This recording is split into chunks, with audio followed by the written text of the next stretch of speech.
The Redhill Brothers, Part 1, Inheritance. Written by CRYPTIC WANDER.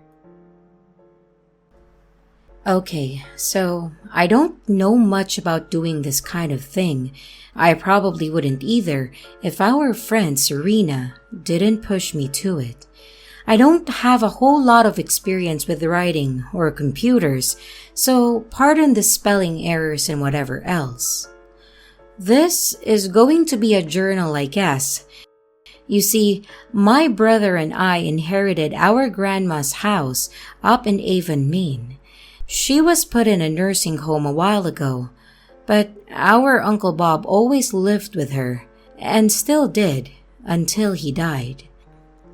We weren't always close, in the sense that we would visit all the time. Hell, we haven't even been living in the state most of our adult lives.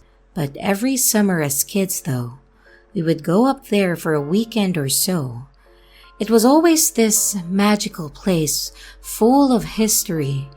What I do know is that it was originally our great-great-grandparents' house. It's been passed down for a while, and I also heard that it was built in 1820. Other than that, it's anybody's guess. I suppose I should have started with introductions. My name is Matt Redhill. My younger and much larger brother is Zach Redhill. Now, when I say this place is magical, sure, there are a lot of happy memories, but there are also some that are not so happy. Everyone in my family has their own ghost stories about the place. The biggest I would say is the time that my Uncle Bob got an Ouija board. Our other cousins and us would gather around the kitchen table and have hours of fun talking to the dead. Most of it was nonsense until we started talking to Chris Gamblin. The story goes, as the board put it, she originally lived here with her father. He was a tree cutter, and she was involved in some sort of accident involving logs falling on her. And back then, death and burials didn't have the same customs as today. So, she was supposed to have been buried in the basement next to an old pump well. Naturally, this prompted us to go down there with shovels and start digging. Zach and I were pretty young at that time. I barely remember it, and I'm sure he doesn't know anything about it. Eventually, one of the older cousins did find a rusted pump and part of an old wool shirt or something. It was then Uncle Bob realized that we had snuck down there. He made us all, "Get the hell out of there before I switch your asses," as he put it, and began pouring concrete over the section of dirt within the hour. He never told us why. Well, we arrived a couple of days ago, and it's just as magical as I remember, even more so. There's a thing in the basement that won't shut up. It's growling and banging around has become unsettling. Uncle Bob doesn't have much to say on the matter.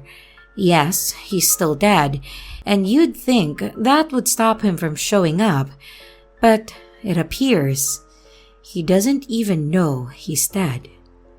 There's also a weird radio broadcast coming from somewhere on the mountain, and it talks about all kinds of weird things.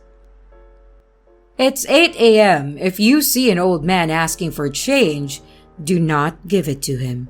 If your dog runs off into the woods, do not follow him. If the walls begin to melt, stop drinking the city water and wait in a small area for it to pass. We would also like to welcome the 2 sons of Phillips back home." There doesn't appear to be any call signal or anything, and it randomly comes on, no matter what station it's on.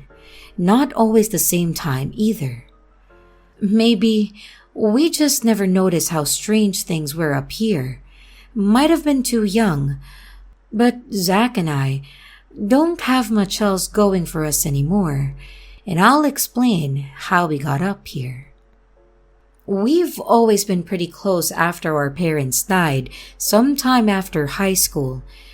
I suppose it gave us the freedom to go out into the world and seek our fortunes.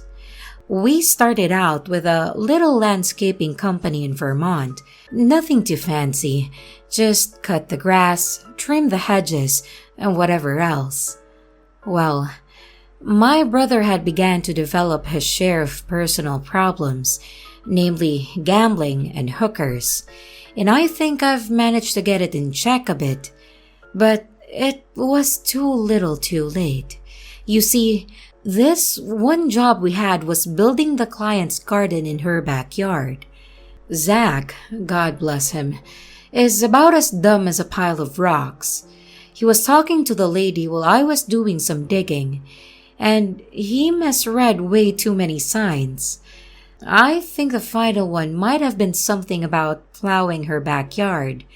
Well, anyway, he took this as a sign and began to kiss her. She wasn't feeling it, and naturally, the both of us ended up getting sued. Now, I know what you might be thinking, and no, he's not a sexual predator. He is a damn pervert though, and we had something of a sensitivity training. He still loves his hookers, but now he knows to make everything very clear. I even encouraged him to get it in writing, just to be safe. Well, we decided to pick up and move on out of there, find a nice place in Massachusetts, got us a moving truck, and started delivering furniture for people. I'm not all that big of a guy myself. I rely more on my smarts. But Zach, that damn bull of a man, could lift the engine out of a tank. We each got our gifts, so at least he's good for something. This went really well. We were raking all kinds of money, even during the pandemic, and it seemed there was no stopping us. Well, wouldn't you know it, I made the mistake of bringing that bull into a china shop. It was a church, actually. We were tasked with bringing in a bunch of new pews and some bookshelves and all that, and while we were heading up to the stage with a shelf, Zach backed into the altar they got arranged up there on stage. Of course, they had candles and whatever else was burning, and he's trying to set everything right and whatnot. It's then I notice he's got a candle in the hood of his sweater. The flame lit easily, and I ran over to try and pat it out, but it's not working.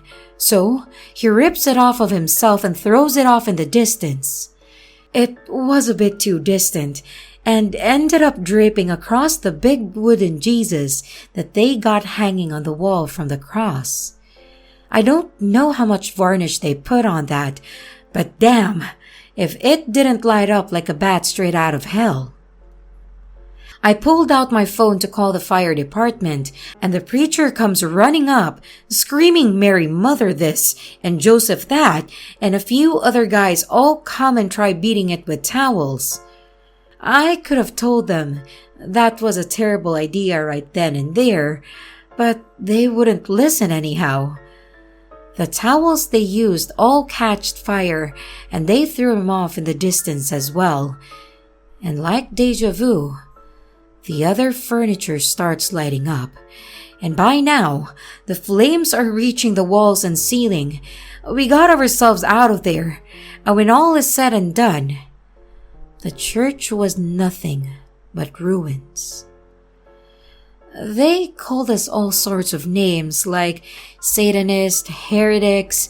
I mean, we ain't too religious, but it still hurt. Then we were getting letters in the mail of all kinds telling us we needed to leave town and even the state in some cases.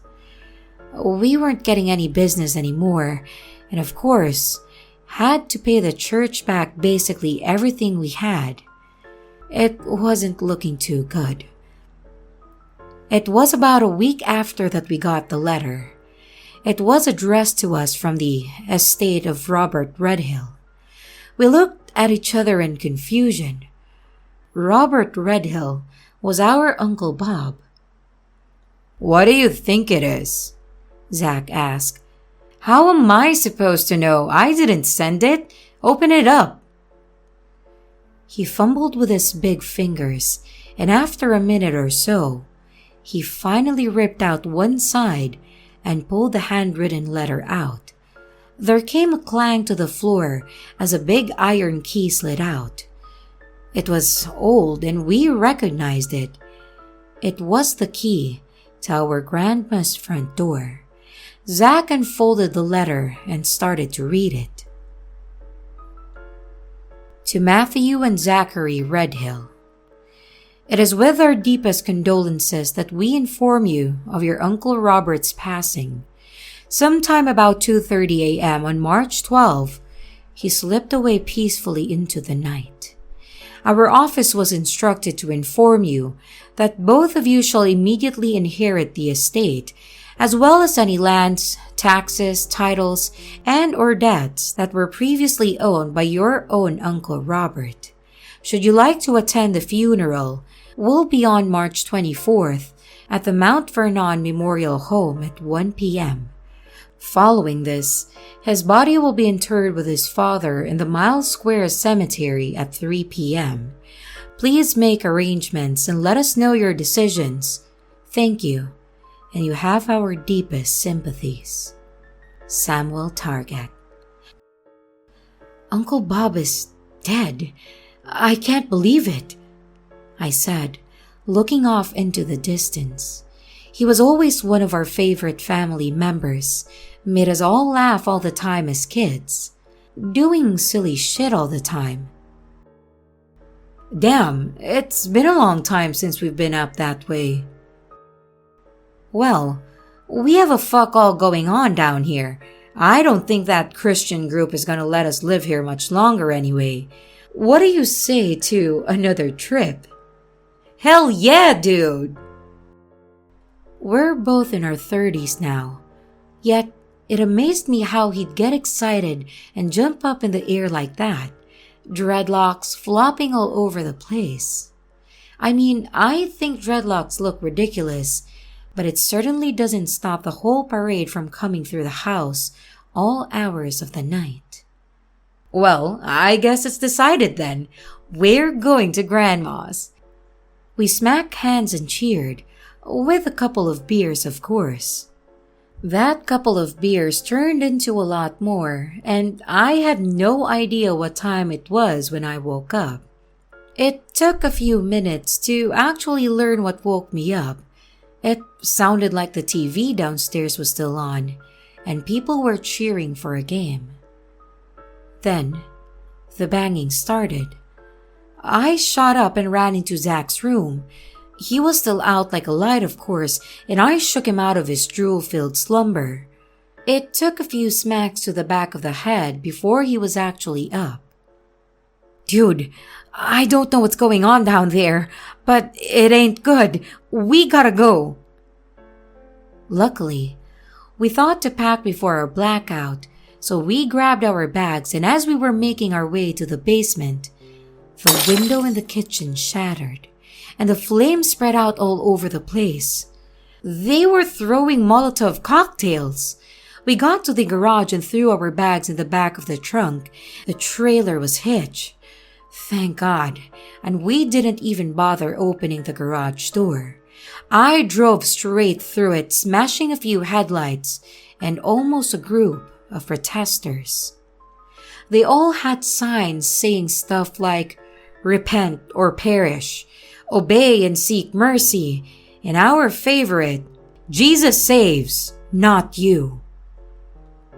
Even as I was peeling out of there, trying to avoid the group of people running back and forth, we both laughed. "Did they have their third grader write that?" I said, spinning the steering wheel to the left. The truck and trailer bounced like we were driving over a bunch of rocks, and luckily, everything remained intact. Hasta la vista, bitches! Zach yelled out of the window, pieces of the garage door still falling off the hood and windshield. We drove on for a few more hours, and eventually, we were out of the state. We grabbed some breakfast burritos and once again made our long drive to Grandma's. It was long and boring. The times we did talk was mostly nonsense. Somehow, we got on the subject of the song Kung Fu Fighting, and we were discussing the film it was based on and who was there doing the actual fighting. I heard they were doing a sequel, Zach said after a bit. What? You can't do a sequel to a song. Sure you can. Metallica has a trilogy of The Unforgiven. How are you gonna do a sequel to Kung Fu Fighting? I mean, what? Was everybody Kung Fu gently nursing their wounds? You'll see, man. It's gonna be like Cobra Kai on crack. Grandma's house couldn't come fast enough. We crossed into Maine, and a while later, we were heading through the town of Strong. We were just one town away from the hill that leads up to the house, and Zach had been asleep for the last hour or so. The silence was nice, and I breathed in the fresh air, feeling completely rejuvenated from the long trip. I swear, Zach, between the church and Mrs. Mason, that's 2 strikes. We really can't afford another right now, I said to myself as I went to hit the radio on. No worries, bro. I learned my lessons, he yelled while smacking the back of my head. This scared the shit out of me, and I had to crank the wheel back onto the road. Our stuff in the trailer shifted, and the whole thing tipped over, bending the neck and completely snapping the pin. Our boxes of stuff were thrown all over hell, and I was forced to slam the brakes to a stop. Silence once again filled the air. My hands white-knuckled around the steering wheel, and my face was locked in a mask of rage, and I slowly turned to him. So, is that considered a strike, or are we calling it a ball? He simply replied. The smile plastered on his face told me that he didn't know how close we were to flying off the side of the road and into the small brook that ran along it. I opened the door and was about to step out when I noticed first the odor, and then saw the flames and smoke rising from the ground. I thought the truck was on fire at first. I mean, the tires were trying to catch, but the ground itself was softly burning. It was as if somebody poured gasoline along the road, maybe in the space of 30 feet, and the tar itself was kind of slippery. I looked behind me and saw how the tire marks slid across the ground like dark snow. I guess we can call it a ball for now, Zach. Dude, is the fucking road on fire? How cool is that? He said, getting out and running to the side. He came back with a decent-sized stick and with some effort proceeded to write Zach rules into the dying flames of the road. I got out and saw the flames begin to die out. Thankfully, the tires themselves were okay. They looked like they began to melt a little bit, but not really worse for wear. They would get us up the hill and to the house anyway. We began picking up our strewn about busted stuff. Most of it fit in the bed of the truck, and the rest we managed to cram into the cab with us. The trailer, however, was totally fucked. There was no way we could take it with us at the moment, so we left it behind. Zach and I were about to get back in when we were shocked by this high-pitched screeching coming from the other side of the road. We squinted, and out of the woods came running an old man. I mean, this was strange enough, but to stack on top of it, he was completely naked, save for a soiled pair of tidy whities, complete with a shiny red pair of high heels. "What in the name of methamphetamine is going on here?" I asked Zach. I was completely taken back and almost fell over when he was close enough, and I could smell the wretched stench blasting off of him. "Haha, you are the keys we've been waiting for, all right? Welcome to the party, boys." I was trying not to gag, and Zach started laughing. "Looks like you got yourself a friend, Matt." I shot him a look and started pulling out some change, when the strange man shot out his own. He grabbed my wrist and yanked it forward, and before I knew what was happening, he bit down on my palm. "Fucking hell!" I yelled, giving him a hard kick. He laughed even harder, jumping back like an acrobat. My blood was still pouring down his lips as he reached behind and began digging. I didn't stick around to see what for and sped out of there before a dark mass winged by, barely missing my truck. "Dude, did he just bite you?" Zach asked. There was way too much enthusiasm in his demeanor. "Yep, he sure as shit did. We need to get it cleaned, like now." "Yeah, we better. That's how they make more of them. Can you feel the change yet?" "Shut up." After a few moments later, the hill came into view, and in traditional fashion, we of course took the steep part that led up to the crossroad. A bit longer, and Grandma's came into view. It was weird to see Bob's car and know that he wouldn't be inside to meet us. The house was dark, empty, and forgotten.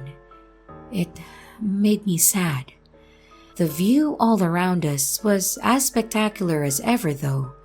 Behind the house, you could see the large mountain and all the other tree-covered mountains for miles around. This place truly was magic. Finally," Zach said. He opened the passenger door, letting himself and a lot of our clothes spill out. Despite Uncle Bob always working on the place, it didn't look any different than I remembered it. The house is a basic square structure with 2 floors. A woodshed, attached to the left where the wood he cut all year long for the stove sat, along with his workstation and pool table. Inside were also 2 thick rusted doors that led to the basement. I always felt creeped out by this, thinking it would be a way for Chris Gamblin to get me and pull me down. While that lessened greatly in my age, it wasn't completely gone. There's a door that leads to the back of the house as well, and behind that was another shed next to a vegetable garden. He'd been dead for a couple of weeks and weeds began to take it back. To the left of this was a huge fire pit. Every year, we'd go up and there would be a gigantic pile of wood and busted furniture and brush sitting here just for us.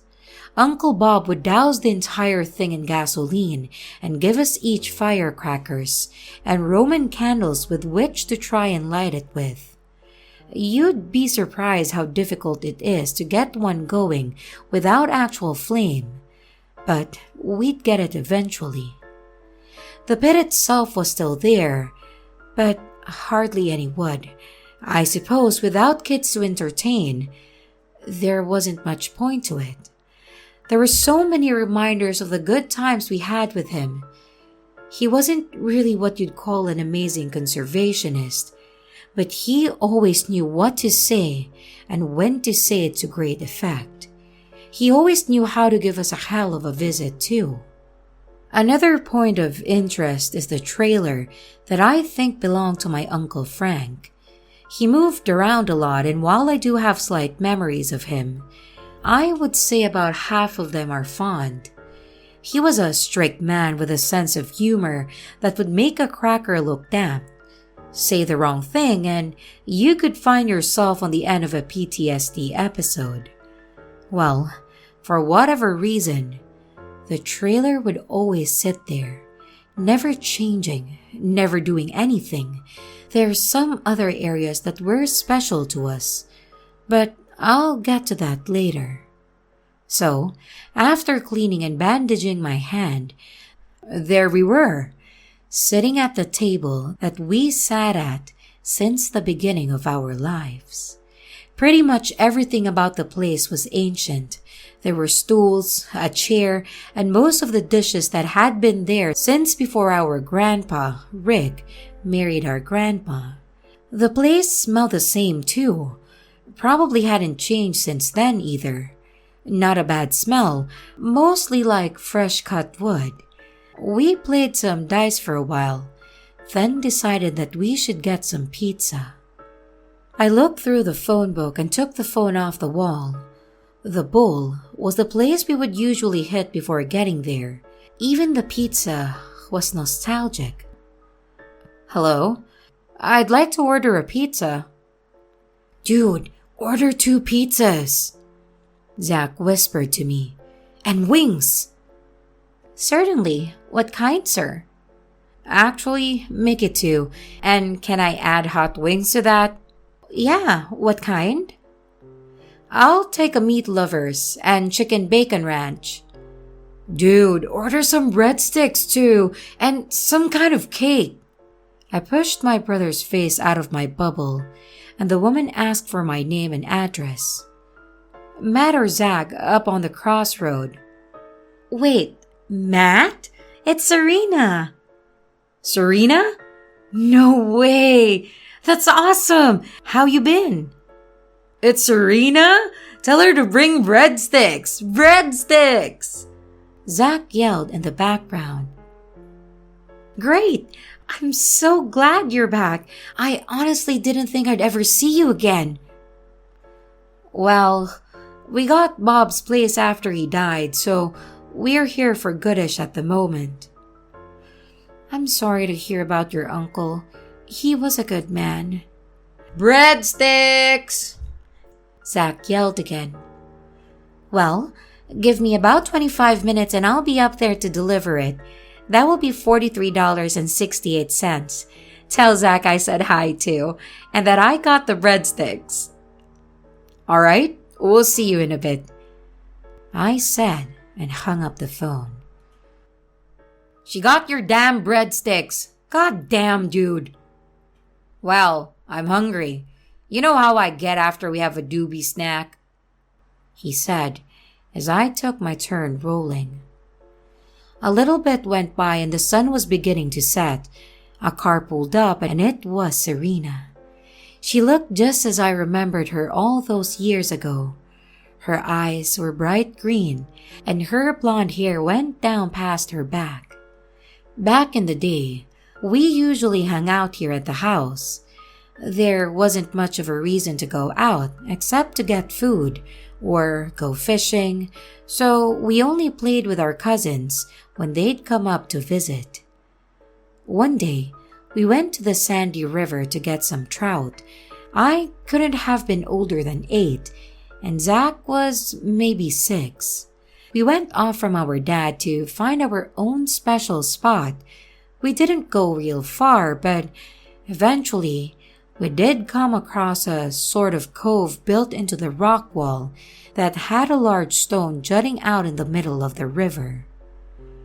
We decided this would be our spot and spent all day trying to catch fish. We weren't all that successful, and we're about to go back when she, with her long blonde hair, stepped out from the other side of the wall with a pole of her own. She stopped when she saw us, unsure of what to do or say. Hey, I'm Zach. What's your name? Serena. Hi, Serena. I'm Matt. Nice to meet you, I said, putting out my hand. She walked up and shook it. She put hers out to Zach, who ignored it completely, and he wrapped his arms around her. She laughed and we hit it off ever since then. She walked up the steps and I opened the door for her, and she came in, setting the food on the table. "Pizza!" Zach yelled, grabbing her from behind. Some things never change. "It's nice to see you too, Zach," she said, laughing. "Can you stay a bit? I mean, it's been so many years." "I'd love to, but unfortunately, everybody wants breadsticks on a Saturday evening. I'll tell you what though, I'm gonna be off around 10 and I can swing by then if you want." Yeah, that would be great." "We never made it to Uncle Bob's funeral, so we were thinking about heading up to visit him where he's buried. You know the cemetery at the end of this road?" Zach asked. "Sure do. I can't get here without going by it." "Well, we're gonna have a few drinks with him later. You should totally come." "Kinda weird, but you bet. See you guys there," she said, flashing a smile and giving us both a hug. We said our goodbyes and dug into our food. It's not often I'm glad Zach can't keep his big mouth shut, but this was one of those times. I was hungrier than I thought, and our already dwindling supply was now gone. We stuffed ourselves silly, and we're already wondering where we could get some more. "Do you think Uncle Bob has any up in his room?" Zach asked, raising his eyebrows. "I'm not sure. I thought he quit a while back." "Dude, he's quit like 10 times. I bet even now he's roasting a spliff with Jesus." "Yeah, good point. He did grow it for a while too. Hell, I bet he's got a bunch up there." We both got off the couch and ran up the pine steps. Bob's room was off to the left, his effects still in chaotic, yet organized piles lining the walls. For some reason, the back of the room had a door that led to the roof of the woodshed. I never understood why he would build that, but I guess I didn't need to know. His bed still lay neat and made, and I was tempted to start rummaging. There were many times when I was a kid that I tried going through all his neat old stuff, but eventually I was caught and punished. I found out why. Apart from personal privacy, when I came across some nudie tapes and his collection of greenery. He no longer had the armor he used to keep it in though. Another thing for the fire pit, I thought. There were a few tiny roaches on his desk, and it was all we could find. How old they were, we didn't know, but we said screw it and stuffed them into a bowl in his honor. They weren't maybe 6 hits between the two of us, but the whole time we told each other our greatest memories of Uncle Bob. It was about done and Zach took one more, probably mostly resin, head out of it, and began to put it back on the desk when a hand reached out for it. Are you gonna share that? "Oh, sorry," he said, handing it over. We continued our conversation, talking about the times he'd mock Grandma getting upset about the butter bowls, and the bowl was passed to me. I was about to try for another hit when both of our heads snapped forward to each other. "What the fuck?"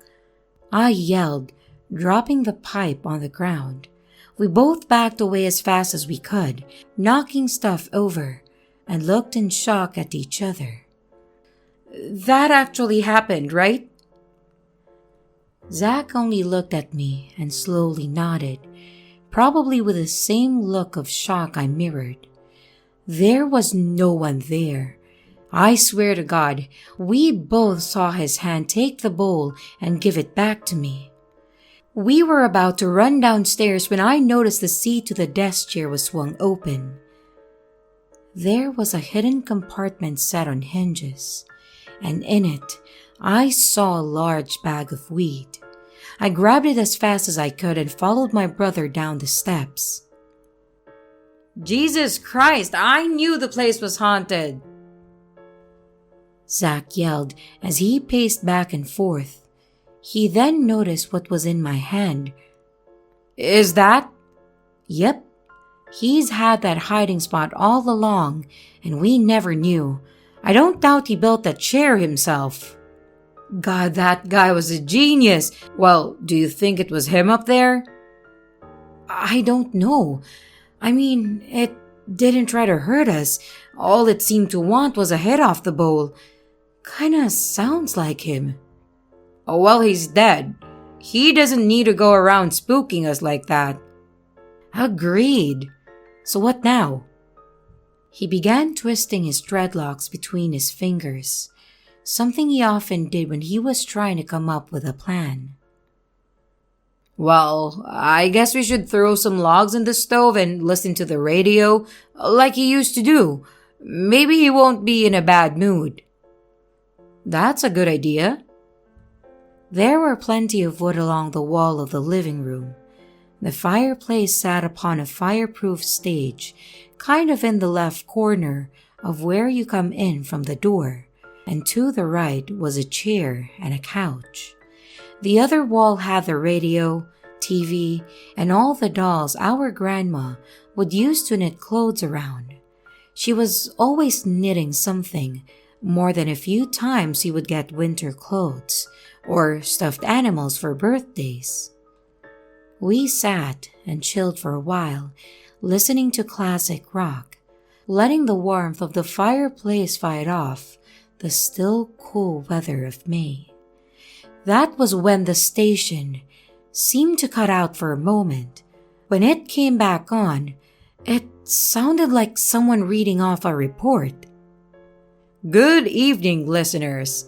The time is now 10:32 p.m. The temperature is 42 degrees Fahrenheit with slight gust of wind going southeast at 13 miles per hour. Reports of a strange creature attacking to... 10:32? Zach shouted. I checked my phone. It was only 9:32. They must be broadcasting from Wisconsin or something. Probably why it has so much static. Yeah, maybe. Seems like a long way to pick up a signal, though. By the time we got back to listening, the broadcast had returned to She Got Legs by ZZ Top. We both looked at each other with the oddness of it all, but decided it was about time to get ready. We needed to head out to the cemetery and meet Serena there. We grabbed our coats and headed out to the truck. The night was pretty thick, with barely a moon to speak of, and I looked up to the stars. They were as bright and vibrant as I remember, and the two of us just stood there for a moment, marveling at the ocean of lights. You sure as hell don't get this in the city, Zach said, and I agreed with him. It made me think of how much Uncle Bob would get the large telescope out of his room on nights like this and show us the craters of the moon and even the rings of Saturn. I got into the truck and started it. Zach opened the door to get in. Oh, shit, we almost forgot the beer, he said, shutting it and running back in. I looked out of the house and continued letting the nostalgia run over me. I couldn't get over how strange and surreal it all was that we owned it now. Eventually, Zach got back in with a 12-pack and went on our way.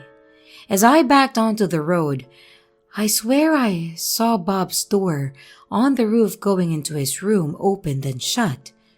But at that time, I didn't give it too much thought. The road went on for a while, passing a couple of our only neighbors who owned farms. They were good people who would let us come over and feed the horses, and across from them, a woman named Charlotte had goats. I wondered if they still lived there. I would have to stop by and find out sometime. Eventually, the road comes to a T with the left side leading to both the town of Phillips and the cemetery. You could get there the long way by going past the hill and around, but there wasn't much fun in that. The cemetery was about as creepy as I remembered. Our grandpa was buried here along with a few other distant relatives. It was also dark, but I always keep a few flashlights in the glove box. It isn't a very large cemetery as they go, pretty much one road going in and around in a U-shaped pattern going back out. So, it wasn't too hard to find the plot of dug up earth. We parked the truck and got out. You think we're gonna find any ghost here? Zach asked. Well, I wasn't, but now I am. Good job. Zach took the 12-pack and began to open one. Dude, we should wait for Serena to get here first. Is that 'cause you like her? Huh? Want her to be your girlfriend? He teased.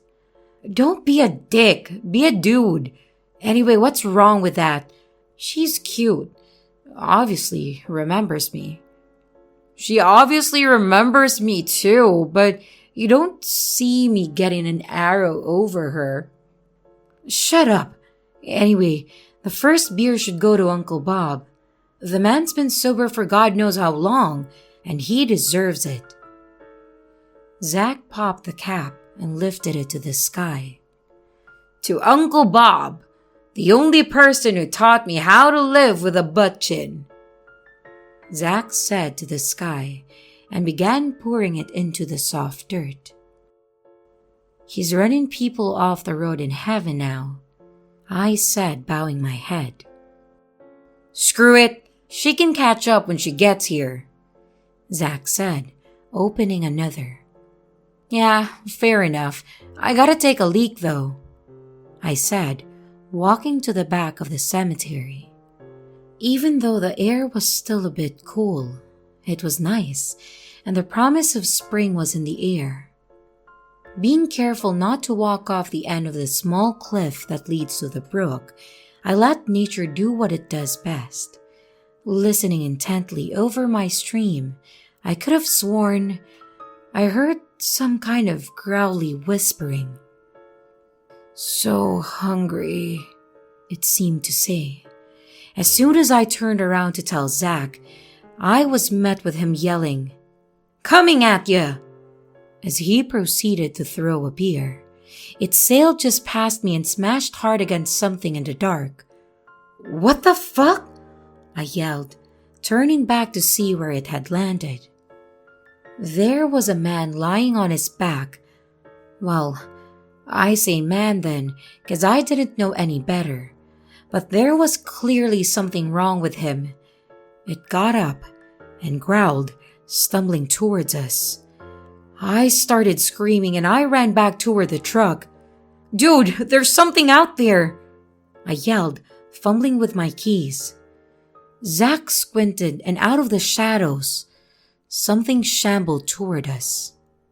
It was small. My fear was immediately lessened when I realized it only stood maybe 4 foot tall. Zach was more than a few feet taller than this thing, and we began to laugh. Looks like someone started the party early, he said as it came closer. Hey man, if you need a ride somewhere to sleep it off, we can take you, I offered. It continued forward, and after a bit, we realized it wasn't a person. It had no clothes, and its limbs were gray and extremely thin. Long, sharp claws curled at the end of its fingers and toes, and its teeth were just as sharp. Oh God, what the fuck is that? Zach yelled before draining the rest of his beer. On my mark, I yelled and reaching down to pick up more bottles. The first few missed wildly, but the remainder of the 12-pack made their target. Beer after beer slammed into the thing's chest until the final munition exploded against its head and knocked it back to the edge of the gate.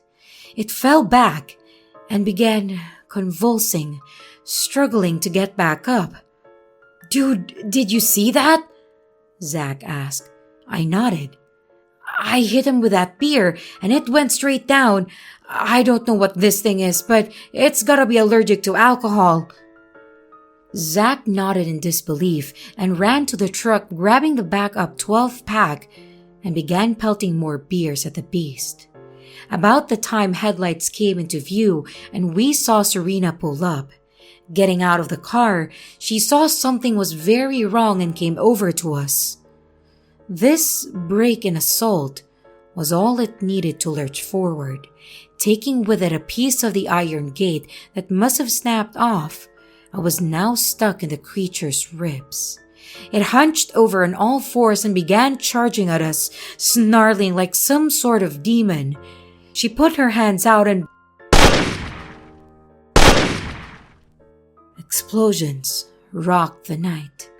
She stopped for a moment after hitting it a few times, and as it got up and ran back, she continued to fire at it. "What in the fuck was that?" she yelled, looking at us in disbelief. "I don't know. It was one of them trolls or critters. Why do you have a gun?" I asked. "Why else? I deliver all over this place. I don't need to get robbed or raped."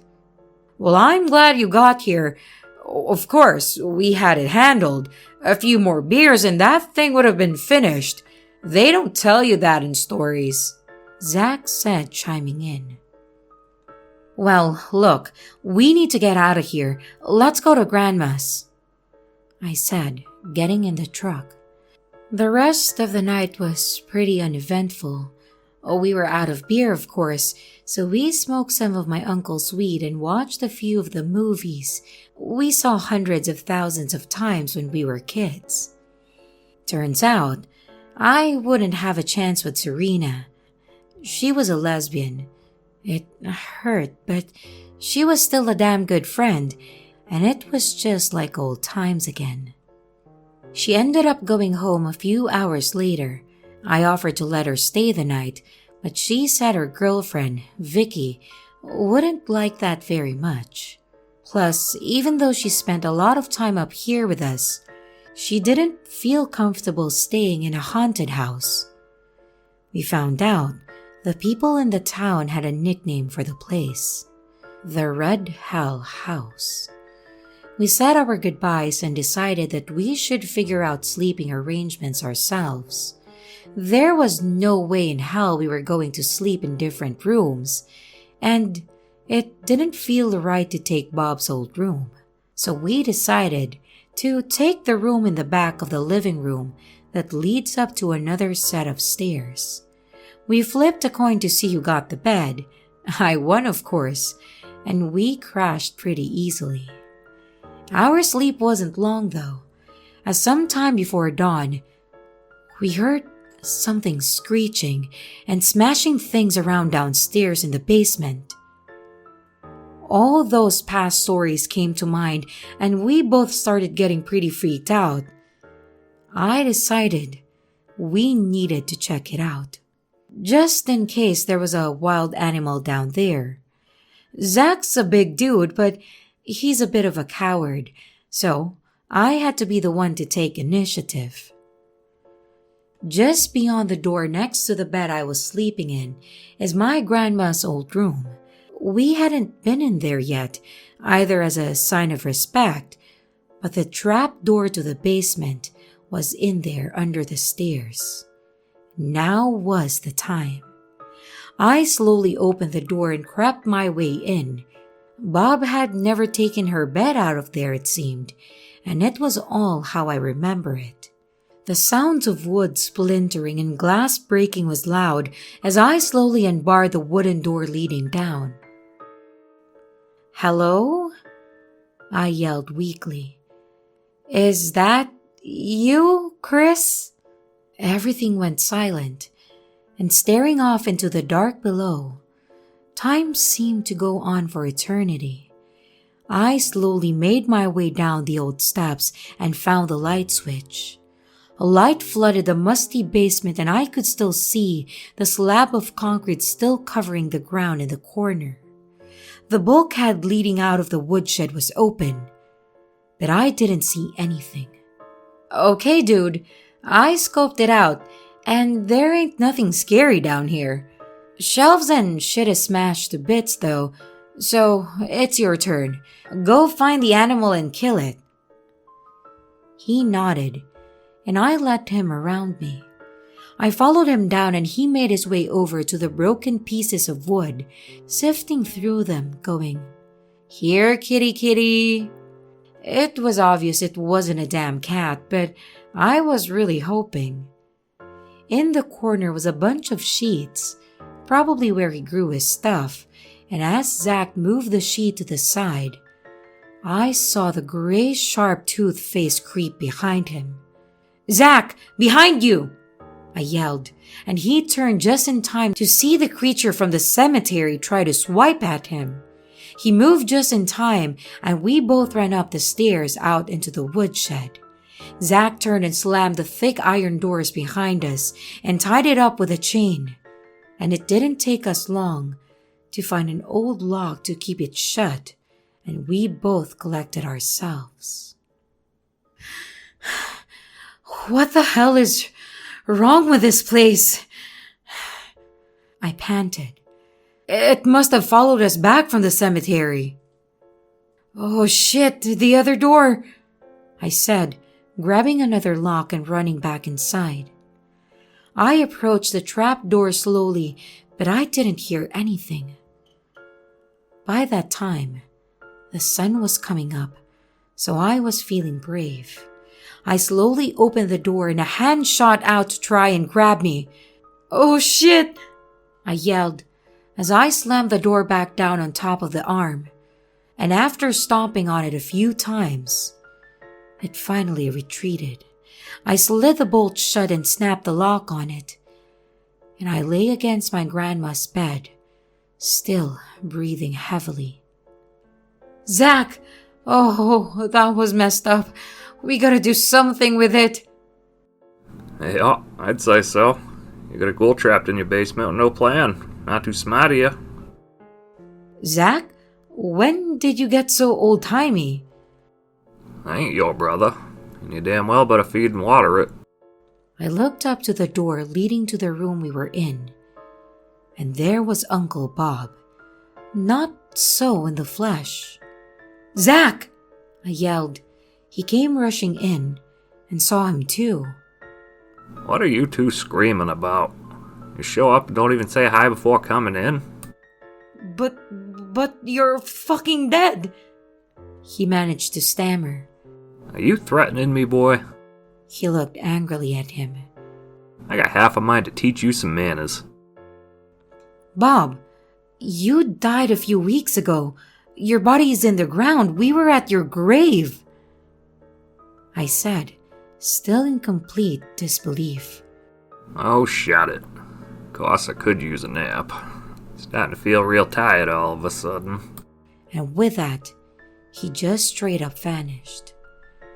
I don't know if it was the sunlight or if they have a time limit or what, but there was no denying it that time. Zach helped me up, and we thought about our options. We managed to get a hold of Serena at work, and all she said was we should write it all down here on Reddit. So, here it is. Our Uncle Bob's ghost and a ghoul in the cellar. Anyone got any experience with this kind of stuff?